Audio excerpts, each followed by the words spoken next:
All right, so we need to make some shelves for the closet. They're going to go in, well, pretty much all the closets in the house are going to get some of this stuff. Now, I was going to use this up here. This is all wood that I milled. A lot of it's poplar. I was going to use the poplar mostly for shelving. I think I want to make... Originally, I was planning on maybe using poplar and ash for trim. Yeah, because I might use some of the poplar for trim in the future. I haven't decided yet. So I don't want to use up my supply of that and not have a bunch of long pieces that I would need for that kind of work. So I decided, you know what, I'm just going to clean up all of this old pine that I pulled out of the house. So I have a ton of pine boards. They're all like painted and stuff. That one's got writing on it. Like, so obviously we want them to be clean because everything in this house is stained wood. There's no painted anything. And even if this was painting, it's so rough. It would look terrible even if you painted this. Especially like here, it's like painted, not painted. This was actually an old door frame. This got all this tape on here because I was using that part of a resin glue up I was doing. This was like an underneath board to catch the resin that I knew was going to leak out of it. And I actually ended up gluing the tape to this instead of the, but whatever. But I can plane all that off. So, and you can tell by the amount of dust I have here, I've been doing that. So the idea is get all this clean wood, plane it all down to thickness. I'm going to 9/16 thickness, which the reason for that is that was the thickness I needed to get all that stuff that I already did flat and the cupping out of it and no paint on it. So I had to go from 3/4 all the way down to 9/16. I was hoping I could do like 5/8, but that wasn't possible. Actually, this piece looks like this is actually plywood. I thought this was regular wood, but it's plywood where the plies are very thick. So this piece probably isn't going to get used. But the rest of this stuff I can use. For the most part, that's all solid pine. I needed some longer pieces. That's why I got this stuff. So I already did all this. This was all painted like that before, and it cleans up pretty well. I mean, it's good looking wood now. There's splits and stuff. I'll just, I won't use that. I'll cut that off. I already planed and jointed all this, so I'll show you the whole process. But basically, plane it down to thickness, run it on the jointer, take the edges down to a true edge, and next is tongue and groove everything. So I have a groove cutter in there for a tongue and groove set, and then I also have the matching tongue cutter that I'll put on after. So I'll cut a groove in one side of everything and a tongue in the other side of everything. And 9/16 thick, which should be plenty thick. Most of my runs aren't very long, and the shelving doesn't have to be very heavy duty, so that should be plenty sufficient. Anyway, let's get to work.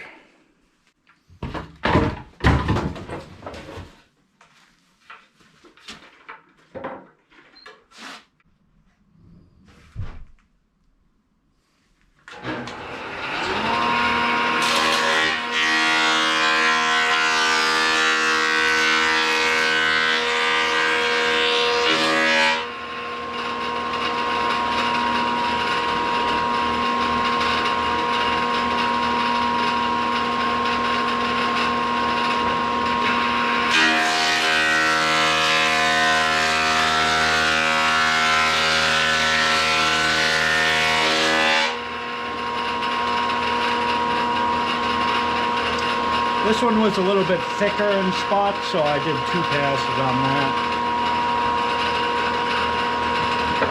The rest should go all in 1 pass.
All right, so I'm done planing.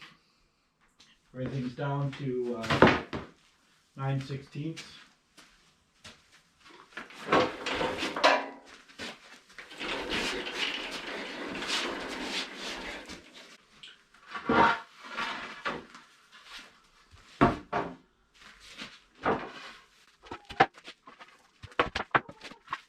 So this is definitely not all pine. I assumed it was just because usually that's what you get when you have, you know, cheap wood. This is all wood that would be like, you know, door frames and stuff. You're not going to use anything that's paint grade, basically. You're not going to use expensive wood for. But there are other woods other than pine. And I think that's what we got here. It looks like some of this might be some of this might be poplar. It's hard to tell when it's this old because wood kind of darkens with age. That looks like that could be anything. I don't know. It doesn't really look like pine to me, but it could be. It's possible. There's a couple that are definitely, like this is definitely pine. This is also not very old. These were shelves that Bridget got from a coworker. Well, they were part of wood shelves, but they were in disrepair. The finish was kind of messed up on them, and I figured it's good shelving stock, so I'll just plane it down and use it. Take the finish off. Bridget wants, you know, we want all the finish to match on all these shelves, so, or relatively match. It's not going to match perfectly because we're using different wood, but it should be close-ish. We're starting to get to the point where there's too much sawdust in here. I don't have a dust collection system, obviously. And this isn't a wood shop, this is my garage, so. I just gotta sweep it up when it piles up too much.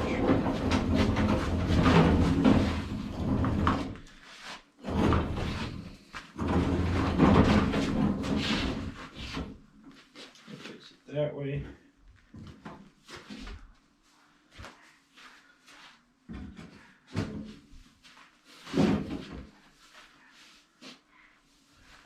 I got this thing set up for 1/16.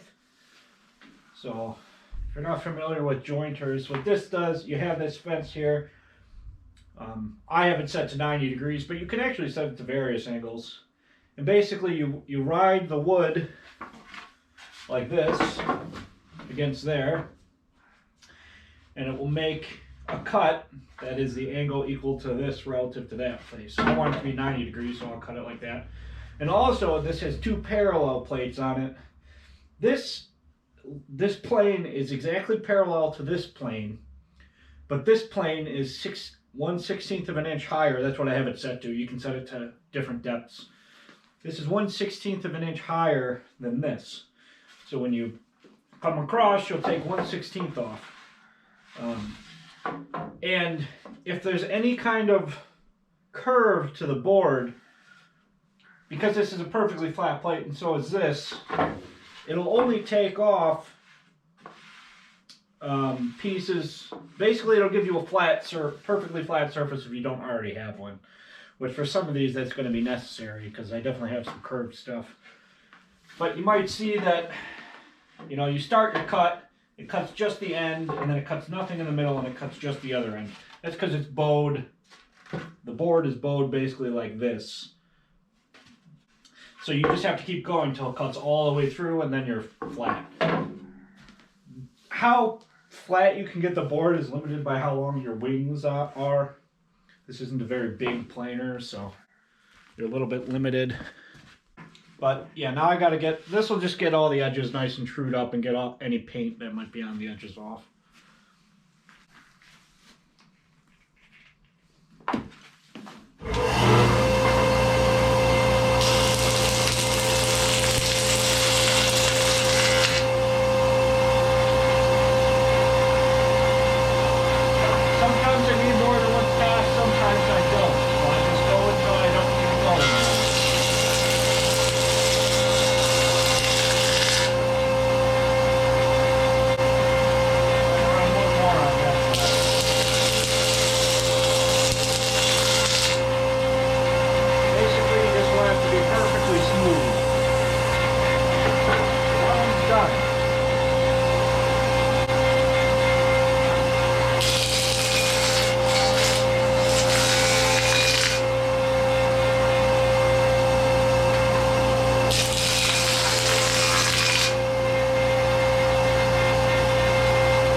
And so the only thing we have left to do is cut the tongue and grooves, which is going to be on the router table there.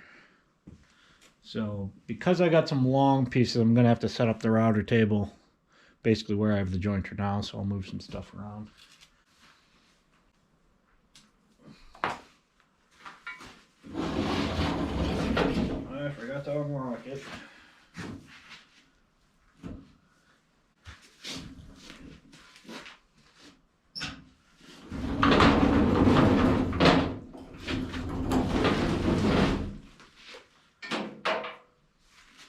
Normally I would save all this stuff and put it in like a garden,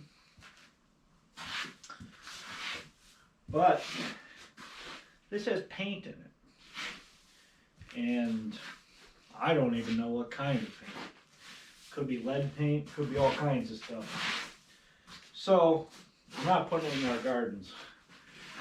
I'm gonna bag all this and just put it in a garbage bag and throw it out. But normally when you have all this sawdust, you just, it's compost. So when I plane all of my wood that I cut down from actually in the woods, that will get swept up and put in the gardens for compost. But this stuff's got who knows what mixed into it, so I'm not putting that in the gardens. Definitely don't want to get that into your food chain.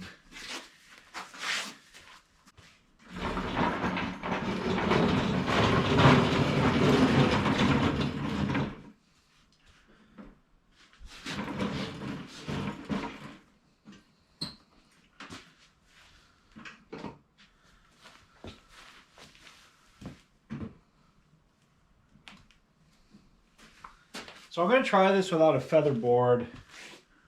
I'd have to make a feather board. My brother had this plastic one. But one of these things broke. I guess I could just make a new one of those things. I could make a feather board, but I think I don't need one. So this block on here this block is the thickness of the work. So this is the work, right? And it's the same thickness. It has like maybe, I don't know, a 64th play in there, maybe. It's got almost no play, so that's plenty fine precision. So, and I do have a couple bowed pieces that this is definitely going to be necessary for keeping flat against the table. So all I have to do is push in this way and push through. So I think I should be able to get this to cut all of my tongues and grooves without having to use a feather board. The reason you would want a feather board is if you're running different thickness pieces. But for tongue and groove, there's no need to do that. I mean, if you had different thickness pieces on tongue and groove, it would screw everything up anyway, because your tongue location relative to the top face would be changing. So you need them all to be the same thickness anyway. So when you're doing tongue and groove, you can just set a fixed vertical fence basically to keep all of your work down where it's supposed to be to cut. This is just a piece of wood, and I wax all this. I waxed everything. I waxed the wood and everything else. The best thing to use would probably be a piece of like steel, but wood will also work as long as you wax it. You just want it to be able to slide past these pieces, to be able to easily slide past each other. So I think I should be able to push everything through here without a feather board.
All right, so this is all the wood after, well, it's not all of it. There's more under that router table there, but it's pieces that are too short for me to use for what I'm doing right this second.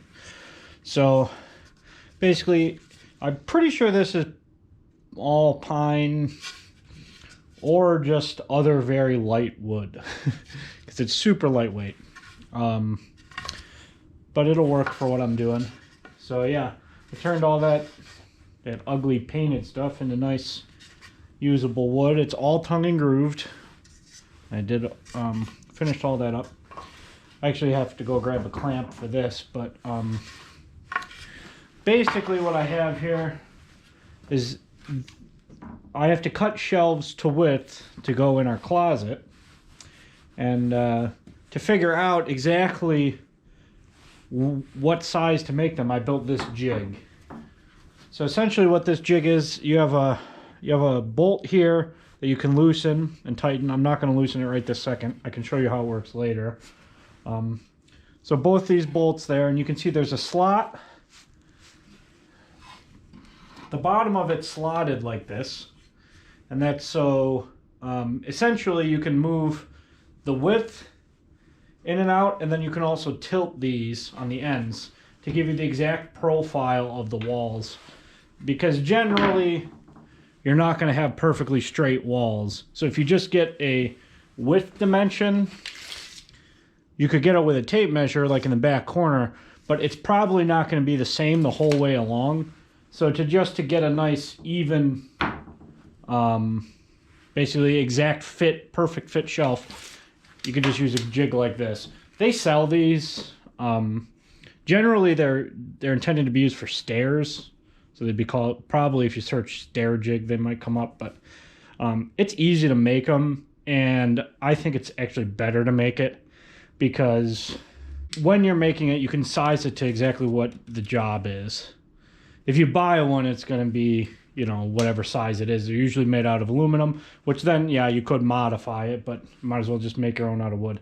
Now, the only thing that's not perfect about this that I do want to change, I'm just not going to do it yet, is this corner down here is the actual reference face that I care about. It's the bottom corner. And when it's sitting flat down like this, you want that corner to be touching the wall. You don't want someplace up here to be touching the wall. So what I should do, and what I'm going to do in the future, is set this up on my jointer and then angle. So basically it would be on the jointer, you know, like that. And then I'll set my jointer fence a little bit back, angled back a little bit, so that when I run this, I'll cut off everything up here and leave the edge at the farthest point out. So I'll probably do like, I don't know, maybe 5 degrees or something, and that's all you need. I tried doing it already with a sander when I first built this thing, and it was hard to get it precise, so it's not perfect. But it's good enough for what I'm trying to do. So the shelves that I'm making have to be 16.5 deep, which these two pieces here are plenty deep. I'm at over 18.5 to the other side of the tongue. I could have saved a little bit of material if I didn't cut tongue and grooves on everything first, but because I didn't know which pieces I was going to be using for what shelves ahead of time, I figured I'm just going to cut tongue and groove on everything, and then I can cut off the extra, because I'm going to have extra anyway, you know. I'll just pick pieces that are too long, and then I'll cut the rest on the table saw. So they need to be 16 deep, and then the width is determined by the jig. All right, so what I want to do here basically is get the back edge lined up pretty well. Then the rest I just need somewhere on the wood, and then I can mark it. And I'm going to mark it with a knife. The reason for that is because I can scribe a line. If I use a knife to scribe a line, I can get it very tight. If you use a pencil, you might actually be, because a pencil itself has some thickness, you might actually be, you know, marking it not exactly where you want it. And The other thing that's nice about scribing it is when you cut it with the saw, you've already cut the wood fibers on the top. So you'll have a nice clean cut with the saw.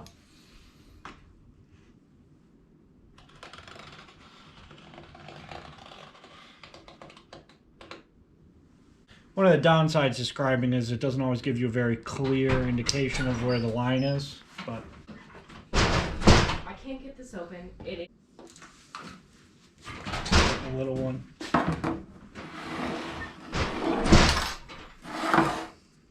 All right, brief intermission while I open the world's most stubborn paint can.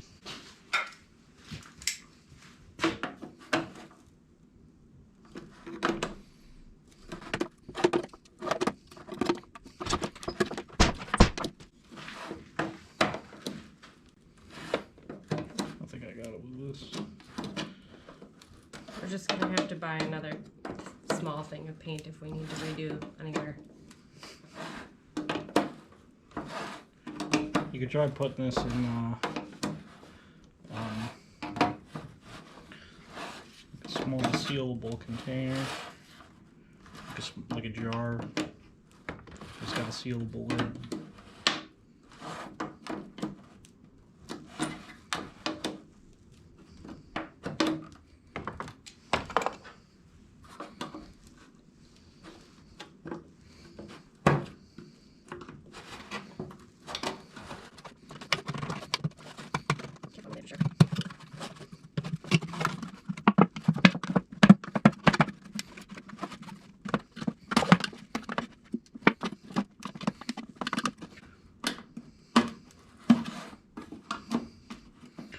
They sell plastic paint can lids too. That go around the outside. Okay. I've only seen the whole plastic container. There you go. It's got to be mixed. Thanks. Here.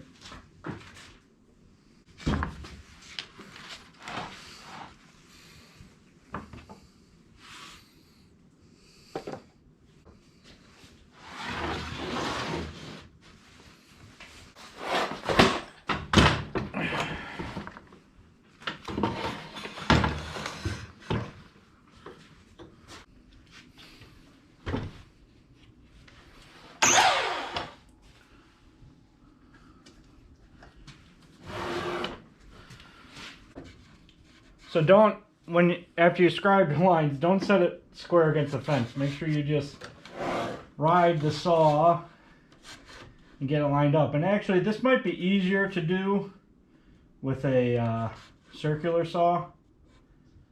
Like just freehand it instead of trying to use a chop saw. It's probably a lot faster to get it lined up properly if you just use a circular saw.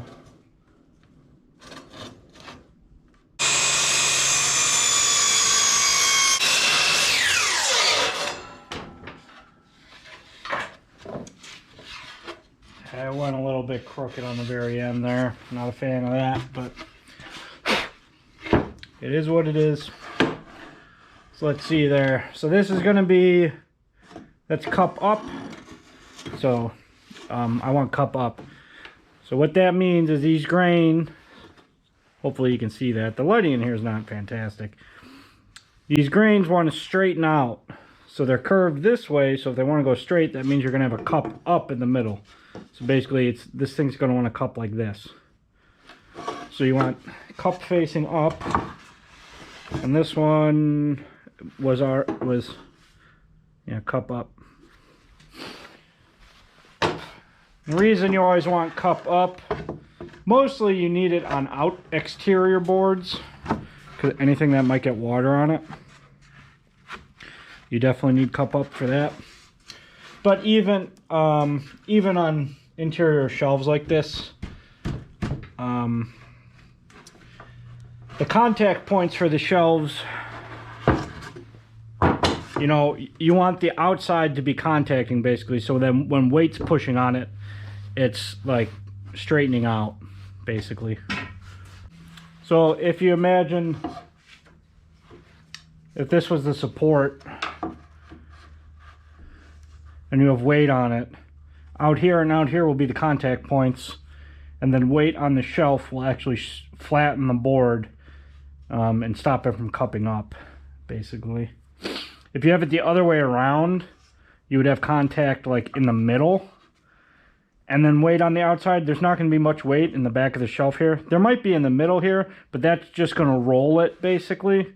It'll just roll the shelf. So there'd be weight here, there'd be no weight back here, and it'd be contacting the middle, and then this would just be sticking up. So you just want, you want the cup always to be facing up so that your contact points are on the outsides of the boards. I'm actually noticing while editing this that the left board is cup up, but the right one's cup down. It doesn't really matter in this application, but I guess that's how it is. Did not notice while I was recording. Not all boards will have grain patterns like this, so sometimes it'll be all diagonal like it is up here. It's called rift sawn. So the reason that this has a whole thing there is because this is a flat sawn board. So it's got the ring that basically goes around like this, and that's what's prone to cutting. That's what's prone to cupping, is flat sawn boards. Rift sawn boards, where it's all like this, won't really cup. They're pretty stable. And quarter sawn boards, where the grains are just perfectly vertical, are even less likely to have any deformation whatsoever. That's why quarter sawn is more expensive. Also, it's harder to get the quarter sawn, and you get less out of each. You get less quarter sawn out of a log than you get flat sawn or otherwise. So it's more expensive. Rift sawn is pretty much the same stability as quarter sawn though, so you can pretty much interchange them. All right, so you're looking at the closet. So what you want, you just set the jig in. You know, make sure both the bolts are loose. And then see, I can set different depths. It's almost all the way retracted because I made this so that I could use it on this and stairs, because I'm going to have to do stairs later. And all you do is get it out to where it's supposed to be. So say the wall was coming in like this, then I could just move this like that. It would match the profile of the wall, tighten it, and then I can fit my shelf in. And I don't have to know what that taper is or anything. I just set the jig in and fit it to the jig. So that's why this is useful. And actually on all of these walls, the corner is tighter than the outside is. So I'm actually, all of my shelves fan out as you come out of the closet.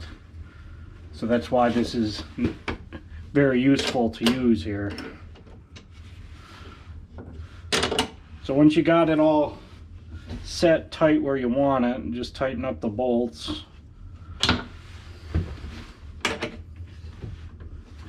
You can put wing nuts on these or whatever, but it's actually not too bad just to carry the right size wrench with you and tighten it with that.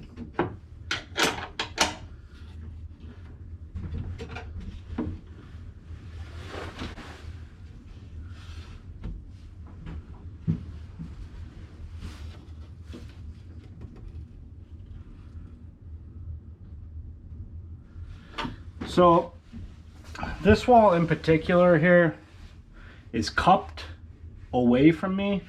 So this corner is really tight. And then there's actually a gap here. Now fixing that's a little bit more of a pain, and because this is a closet, I'm not going to bother. Another thing you can do is take a flexible piece of wood that is a known width, right, a constant width across, and flex it to the wall, and then mark on this with a pencil, and that gives you the contour of the wall. Then you can go out and transfer that mark back by measuring that distance, the known distance, away from your pencil line out onto your workpiece, and then you would know exactly what the contour is and you could match it perfectly. I'm not going to bother with that. Like I said, it's more work than you need to do for a closet. So there's going to be a, you know, in the middle of this, there's going to be a small gap, but that's fine. All right, I changed my setup, so I'm not going to use a chop saw. I already transferred the scribe marks to these. I'm just going to clamp just so they don't try to go anywhere on me. I don't actually want this clamp that tight, just a little bit. So they're scribed all together. You probably can't see it on camera, but they're scribed. And I'm just gonna zip down with the circular saw on both ends. So it probably looks like I'm wasting wood here, because I'm cutting out of the middle of this. So I got a mark here and a mark here. So I'm going to take that much off of each end, which might seem like kind of a waste, but even if these were twice this length, it wouldn't be particularly useful to me anyway. And the ends of these have splitting and stuff. They're not, this was out of wood that was installed green in the house previously. So it dried and split. The end split as it was drying in the house, and then basically I want to get rid of all that splitting and stuff. So it's nice, clean, straight wood in the middle, really. There's not even really any knots in it. But the outside, yeah, it's all raggedy. So that's a reason that I'm not just going to the end. I could have just flushed up one end, basically cut all the material I'm going to use from one end of these instead of out of the middle. But and this is recycled wood anyway.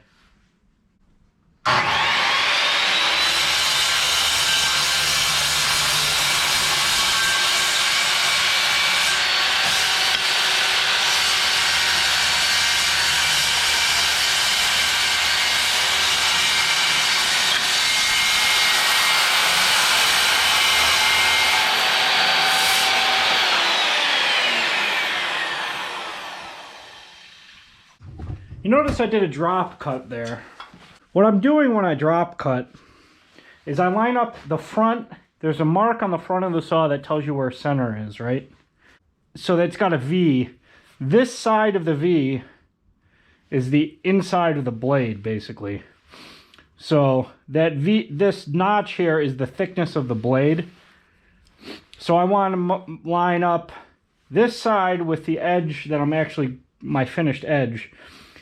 And then I set it like this, and I line the blade up with the cut, and I drop the blade straight down into the cut. And because I got my front lined up here, and I got my blade lined up here, I know I'm going to be perfectly straight in the cut. If you try coming from the end like this, you can have this lined up, and then try to get your blade lined up as you cut, but if you're off even just the slightest amount, the saw is going to track whatever direction you enter the cut in. So to get the most precise cut, it's best to do a drop cut like this, which, by the way, is dangerous, but significantly more dangerous than just going into it like this, because you got to pull the guard up, and as soon as you bite into it, it wants to shoot the material that way and shoot the saw towards you. So it's dangerous, but it's the best way to get a clean cut. Well, it's the way I do it to get a clean cut. I'll say that. Not going to recommend it to anybody else.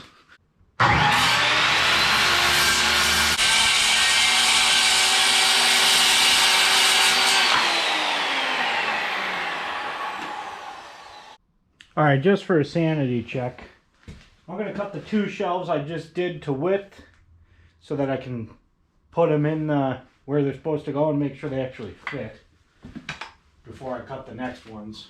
So like I said, it's got to be 16.5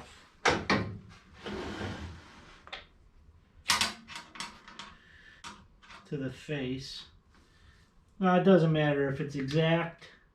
I am overhanging them, so you won't even be able to tell if it's not exact, unless you got it out of measuring tape. That's why I like to overhang shelves. You don't have to have your cuts perfect. Or overhang anything. Overhang stair treads, things like that. That's pretty much standard practice anyway for stair treads, but... Alright, that's going to be a hair long, but... I'm going to set this and then I'm going to just leave it where it is, the fence. I'm not going to move it at all until I'm done cutting shelves. That way they're all exactly the same size or same depth.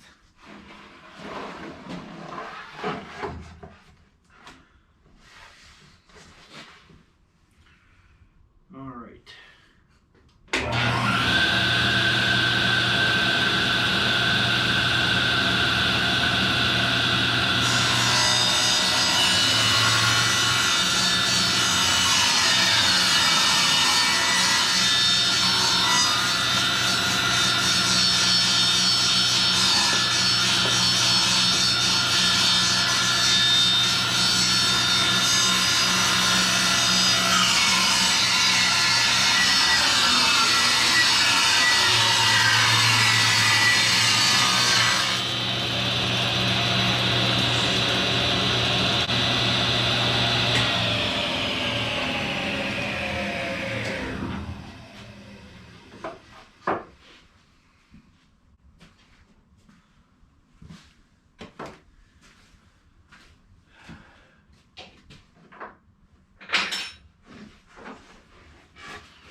So here I am finally noticing that the cupping is backwards on one of the boards. Somehow it's got flipped over on me. There we go.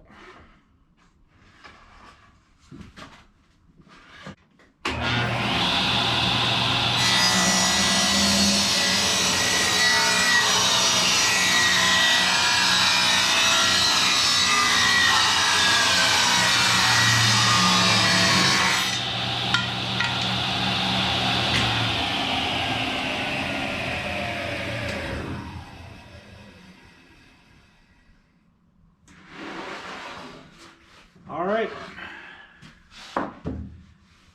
There we are. All right, now you got to see if they fit. All right.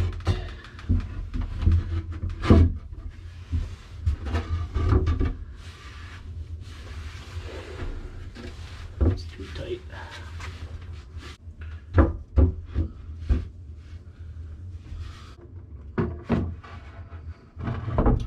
So that one doesn't quite fit.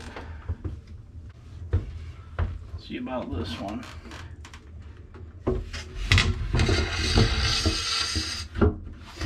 That one fits perfectly. There's a tiny bit of a gap on this end, and that was to be expected. It's just concave in the middle here, the wall is. So, but that one's perfect.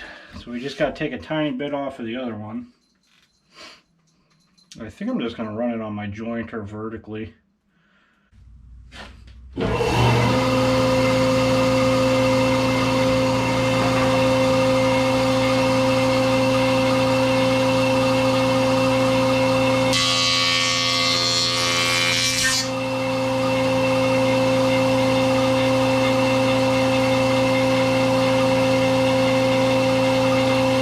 That wasn't good.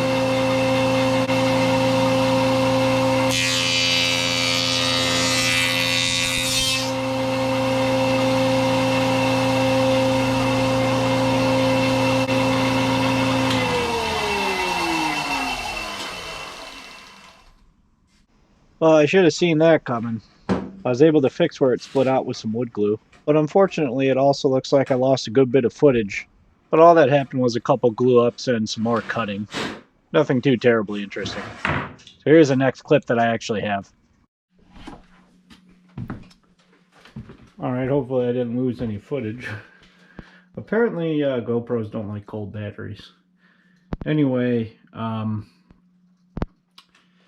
that's the shelves pretty much done.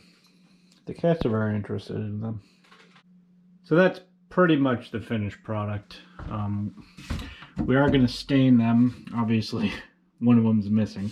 That one's in the basement right now. I'm actually gluing it up.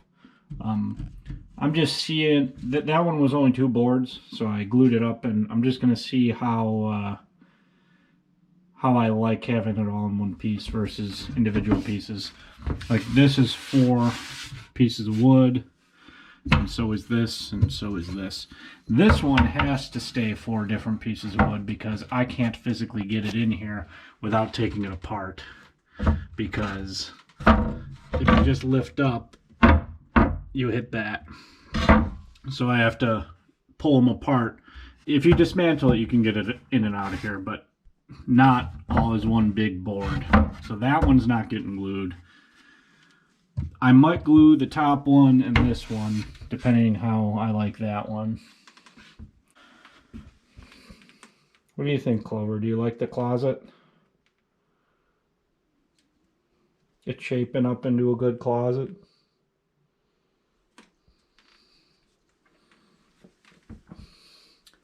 She's already jumped from the ground to that shelf a few times. I think she's about to do it again. Nope. What do you think, Clover? Can you do it? Oh. She almost did it. She has jumped on top of the doors. So she can definitely do it. She's used to being able to like have her top paws on and then her bottom ones hit a wall or something, and then she can pull herself up. But when there's nothing underneath, she just flips over like that. Or sometimes she does. Alright, so I got a bunch of the shelves glued up. This one I already sanded. I'm probably going to hit this with 220 still. I hit it with 120 so far. So I'm probably going to hit it with 220, but that's what it's cleaned up to. So that's that looks pretty good from where it came from anyway. So I decided to glue 3 of these out of 4. This is the top shelf. What is it, Millie? She wants to be on camera. Right, Millie?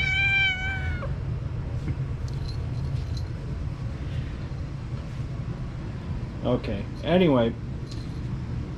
I didn't take... Yeah, I know. I didn't glue up the third one up from the bottom because I can't physically get it out of the closet if it's glued up. Millie wants to help. She's always helping. So I got these 2 left to sand, basically.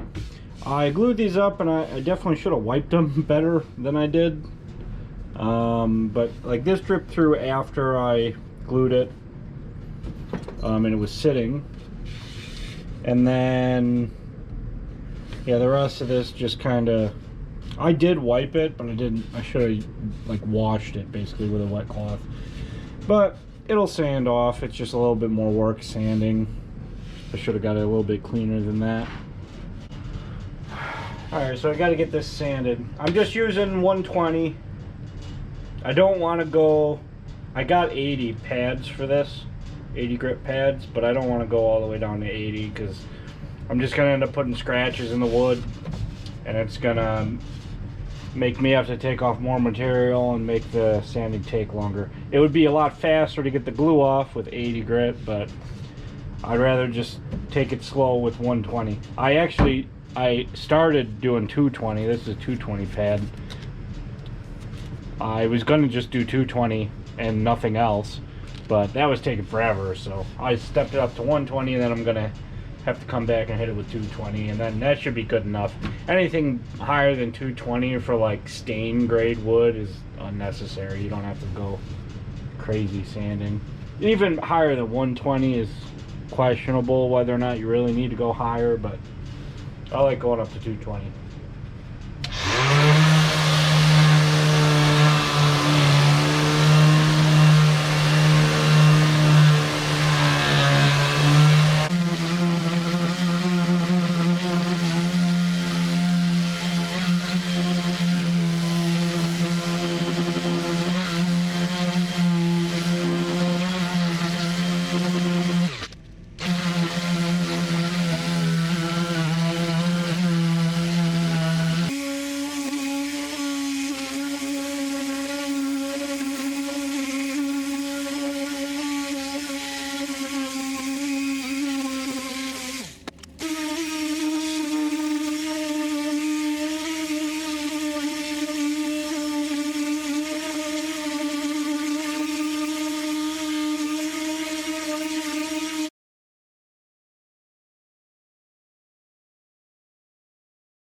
Alright.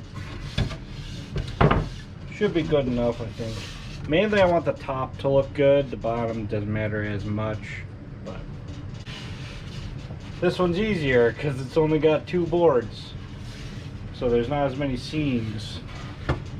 This side there's quite a bit of dripping though, and it actually stuck to my workbench a little bit.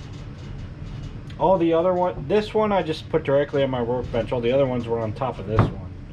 So, and I put some boards in between, but that prevented them from sticking to my workbench.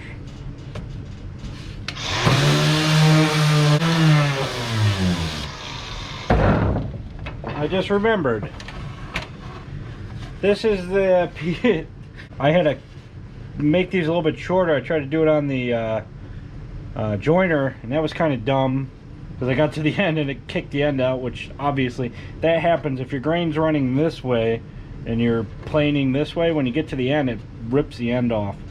So this is actually where that happened, and I glued it all together there. So, and you can't, I mean, you can see it.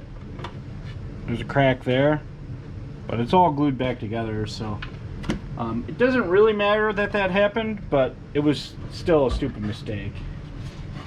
But yeah.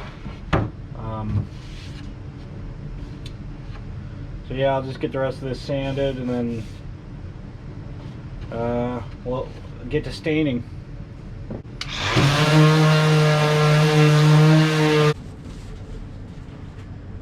Alright, so I just finished sanding all this with, I went up to 220 with the random orbital sander. So I've got these two, and then I also have that one and that's the one that's not glued, but it's not going to get glued. So I'm just going to use this golden oak stain here, just whatever Minwax. This is what we've been using for most of the wood in the house except for flooring. Flooring is all a darker stain.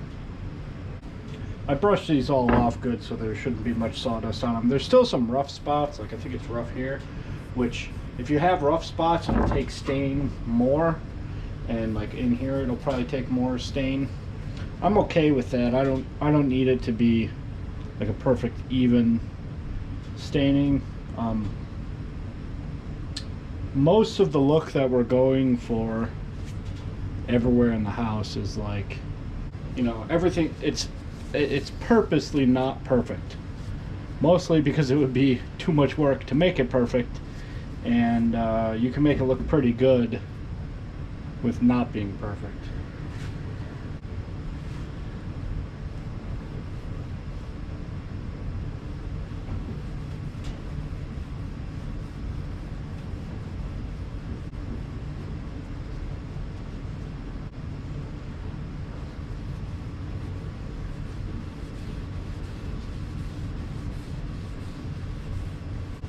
This wood is extremely dry, so it's probably going to take a ton of stain.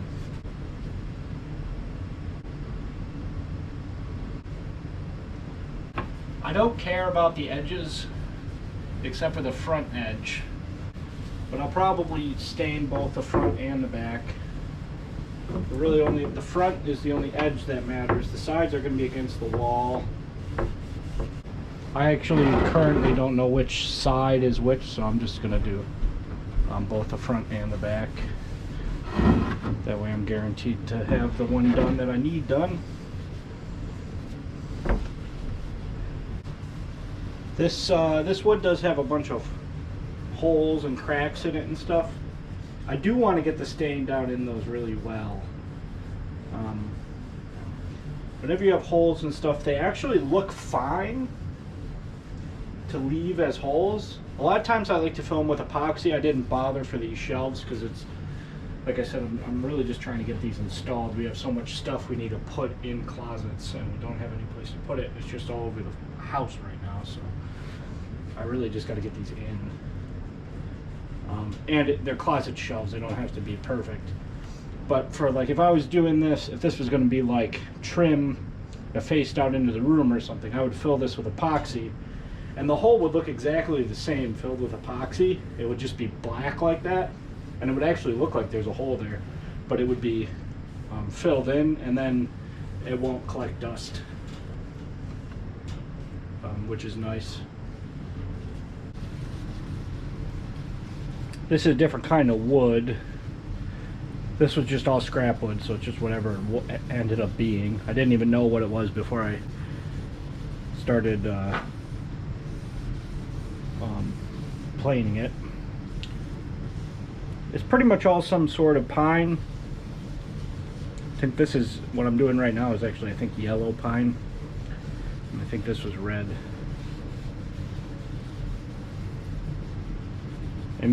This stuff might not actually be pine though. It could be some kind of other conifer or whatever. This stuff is definitely pine. And I'm pretty sure it's yellow pine, just based on what it looks like.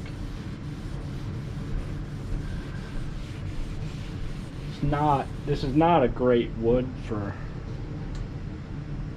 woodworking, but it was free, so it is a great wood for woodworking because it was free. But I don't think this probably isn't going to take stain nearly as well as that does. So we'll see. I can already see it's kind of, it's harder. It's not absorbing as easily in this stuff.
Alright, so off camera I finished staining both sides of everything, and I polyurethaned one side of this already. So I did all the bottoms first, and I'm only doing one coat on the bottom, and that's why I did them first.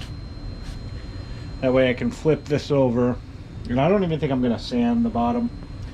A lot of times the best thing to do is polyurethane, and then you're going to get little air bubbles. It just pretty much always happens on the first coat.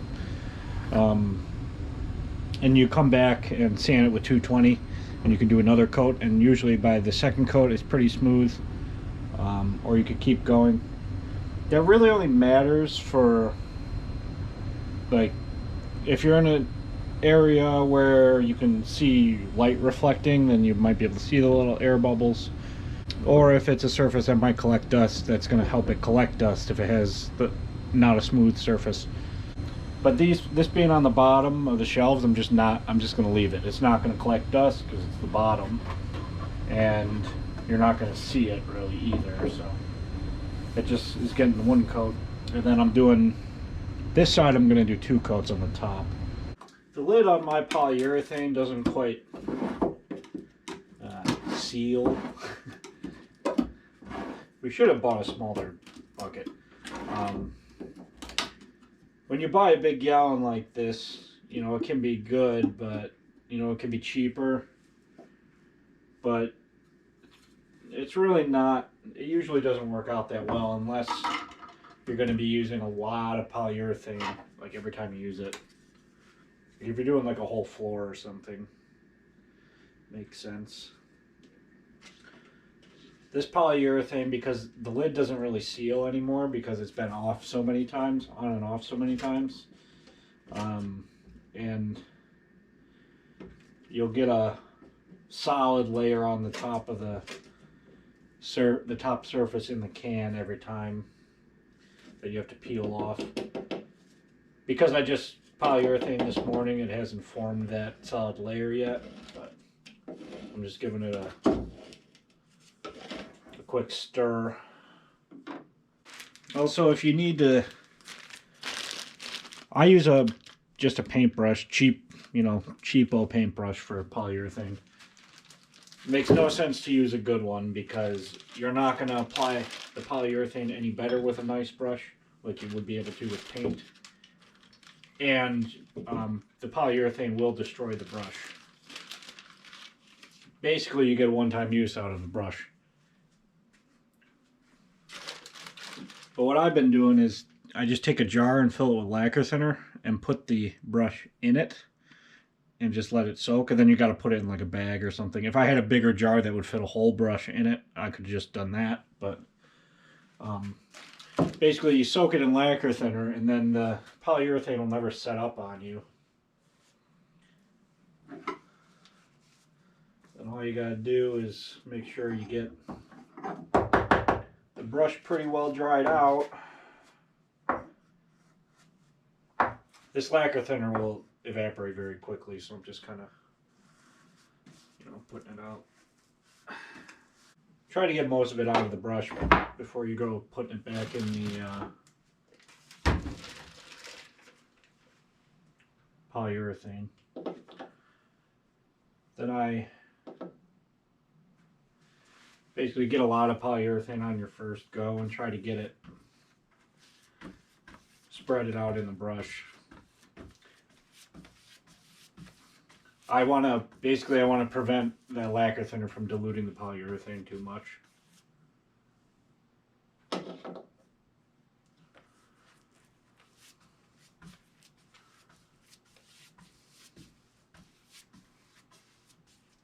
Too much brush, and the more you brush, the more bubbles you get. So like brushing like I just was is probably not the best way to apply it. But like I said, that was just to try to work the polyurethane into the brush because I just had it soaked in lacquer thinner.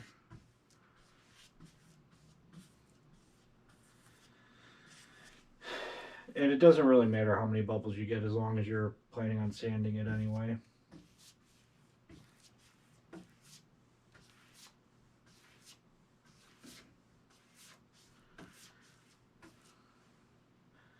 Which for this coat I am.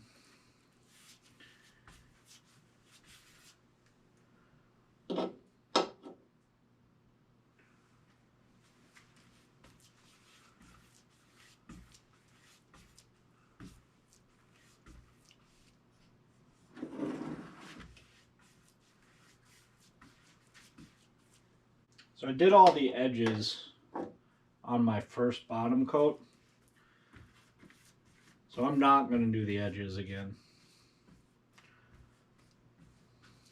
I might do them once on the final coat, but I'm not going to do it on this coat. When Bridget does this, she likes to lay on a really thin layer, but on the first coat, I kind of like to go super thick. Basically, I go as thick as I possibly can without having runs. And if you're not careful when you do that, obviously you end up with some runs, but I'd rather go thick on the first coat so that I'm definitely only going to need 2 coats. Because if you go if you go too thick on the first coat and you get runs, you can sand them out on your sanding between your first and second coat. But if you get runs on your second coat, then you have to do a third coat. So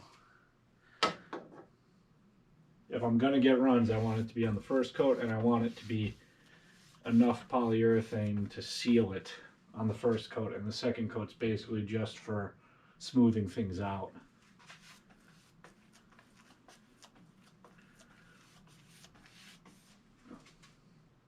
Obviously, if I was doing furniture, I would be more careful.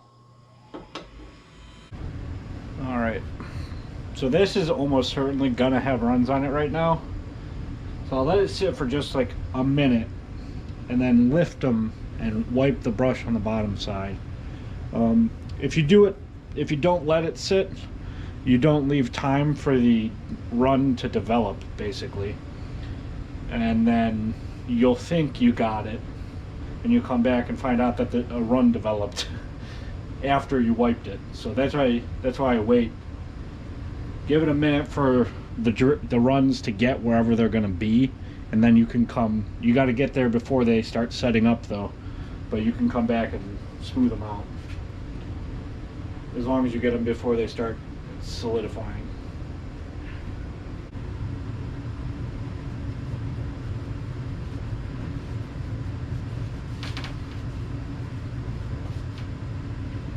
This wood is incredibly dry, so it really pulls in everything. It pulls in stain, polyurethane. Everything really soaks in, so you need a lot. But this wood is super, super old. It's probably, you know, this wood's probably from the 1950s sometime. It's been in the house, it's been cut in the house since then.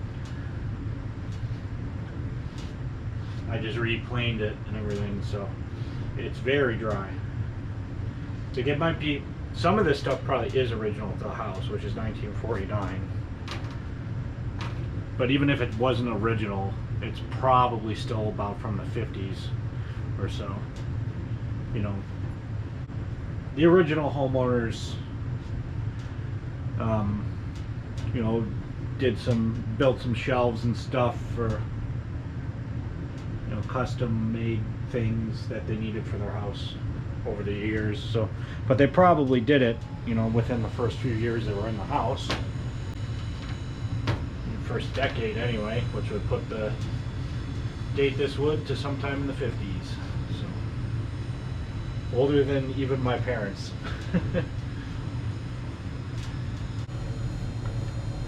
So these ones, I'm trying not to really get stuff in the tongue and groove side very much. If I get a little bit, it's okay. I mean, realistically, if I get too much, it's still okay, but I'm gonna have to clean it up with a chisel if I get too much.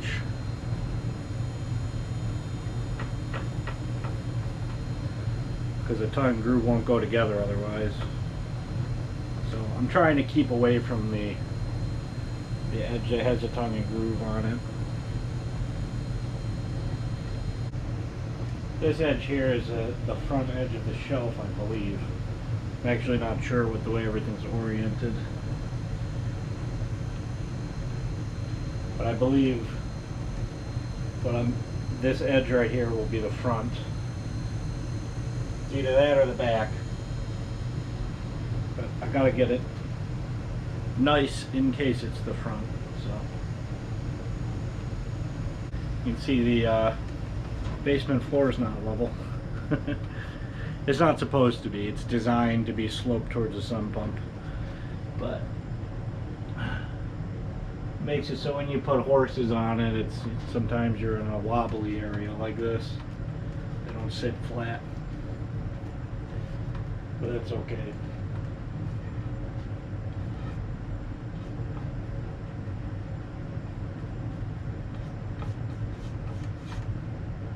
Kind of crazy how much urethane this is taking. It's like, I just keep putting it on and it just disappears. It's like, and then the next coat you'll feel like you're putting nothing on and it's going Like I could probably paint this entire board by just dipping the end of my brush a little bit once after the first coat. But the first coat is like, I had to do that like 10 times. 10 times the amount of urethane.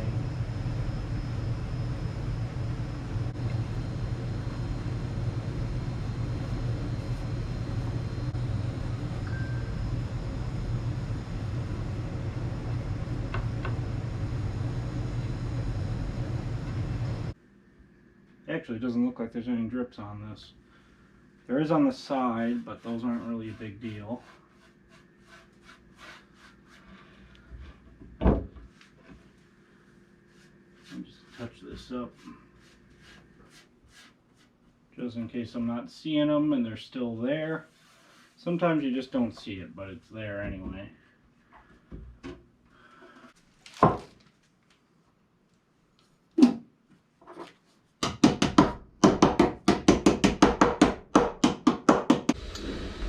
Alright, so we got the second coat dry. So I got 2 coats on top, 1 coat on the bottom, and it's dry enough. It's been about probably about 6 hours since I did this, and it's dry enough that I can nail it in. So I'm gonna start, this is the bottom shelf, and then just nail them all in as I go up.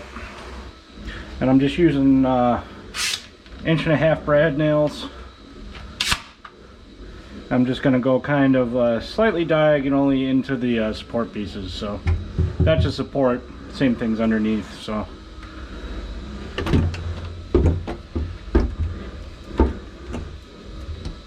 come on.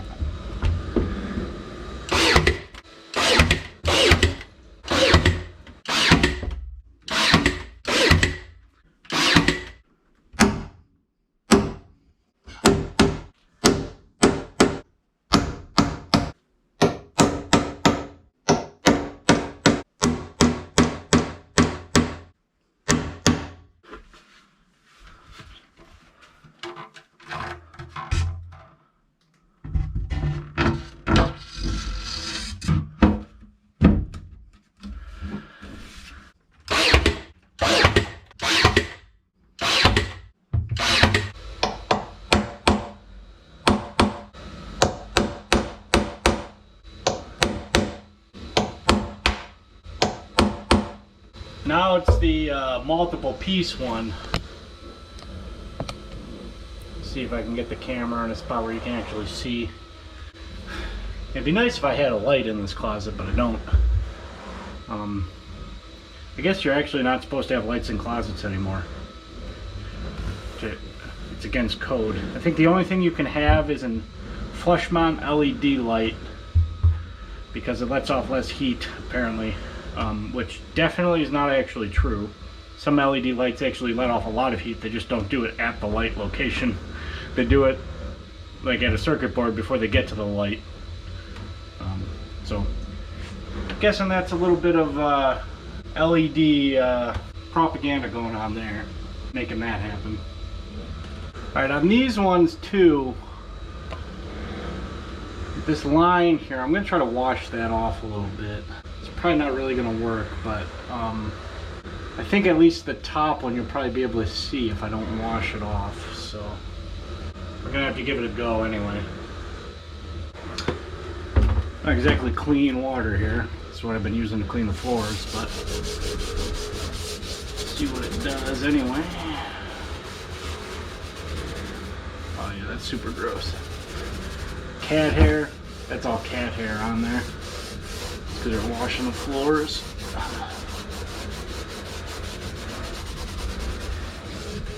That ain't gonna do hardly anything.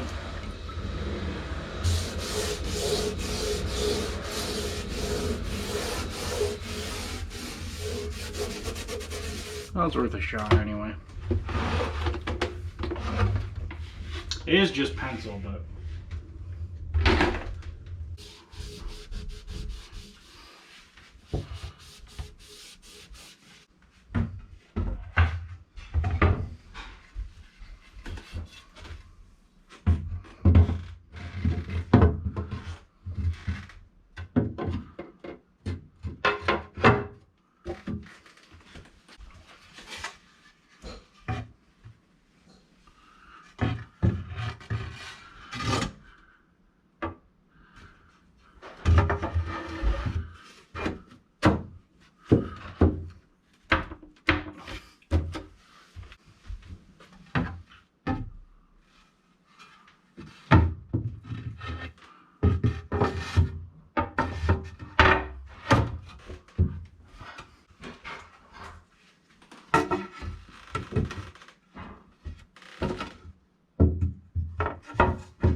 Those are all good.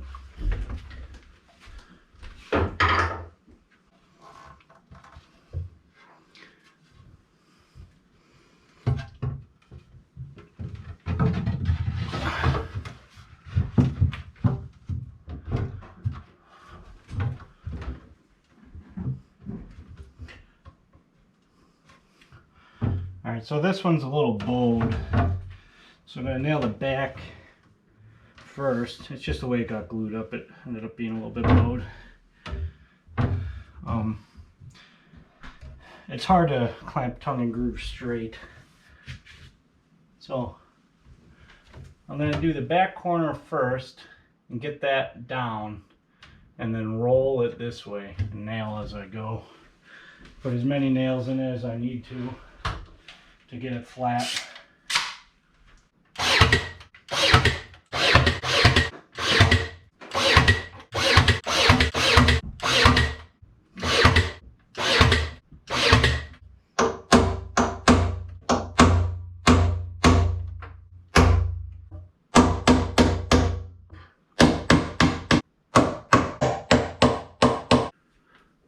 Alright, so that's the finished product.